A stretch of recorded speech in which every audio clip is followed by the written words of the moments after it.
দেখলাম তুমি এইটা বলেছো, এই কথাটা এইভাবে বলো না, কথাটা কিন্তু ওইভাবে বললো, মানে ওইভাবে প্রেজেন্ট করে বলে উনি বললেন, ওই কথাটা কিন্তু ঘুরিয়ে অন্যরকমভাবে বলা, মানে এইভাবে বললো ওটা কিন্তু উড়োর সময় এইভাবে বলো।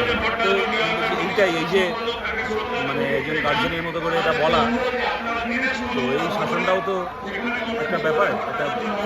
এবং ওনারা অনেকদিন ধরেই অসুস্থ ছিলেন, খুব কষ্ট পেয়েছেন। এত ভালো একজন মানুষকে এত কষ্ট পেতে হলো গত 3-4 বছর, এটা ভাবলেই খারাপ লাগে। তবে এটাও ঘটনা যে উনি যখন অসুস্থ হয়েছেন, এর আগে বারবার হাসপাতালে গেছেন, ডাক্তারবাবুদের চেষ্টায়, আপনাদের সবার শুভেচ্ছায় ফিরে এসেছেন। তখন আমরা দেখেছি ওনার সমর্থক নন রাজনৈতিকভাবে যারা, সেরকমও বহু মানুষ ওনার জন্য প্রার্থনা করছেন, ওনারকে শুভেচ্ছা জানাচ্ছেন যেন সুস্থ হয়ে বাড়ি ফিরে আসেন। এইটাই একটা জীবনের প্রাপ্তি। রাজনীতি করতে গেলে দেখুন, কখনো কোনো সিদ্ধান্ত বেশিরভাগ মানুষ গ্রহণ করবেন, কখনো কোনো সিদ্ধান্ত বহু মানুষ গ্রহণ করবেন না। কিন্তু মানুষ সিদ্ধান্তটাকে গ্রহণ করুক কি না করুক, কেউ কখনো এই কথাটা বলতে পারবে না যে এই সিদ্ধান্ত নেওয়ার পেছনে কোনো ফেস্টের ইন্টারেস্ট ছিল, কোনো কাহিনী স্বার্থ ছিল।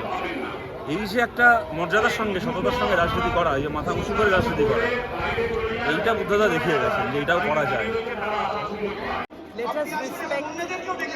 Let us respect and let's have some dignity.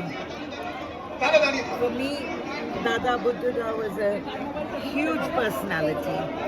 Gentleman, perfect gentleman. আমাদের স্টুডিওতে 25 years যখন হয়েছে, এত মানুষের ঢল, এত মানুষের ঢল। It's fantastic. কারণ he deserves this and much more.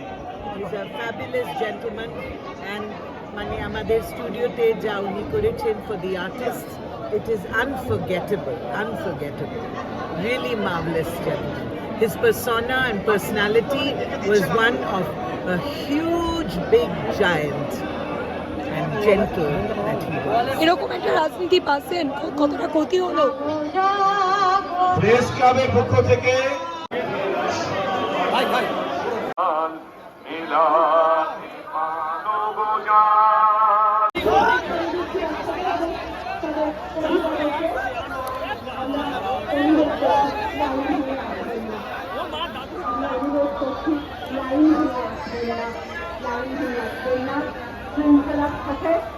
শৃঙ্খলার সাথে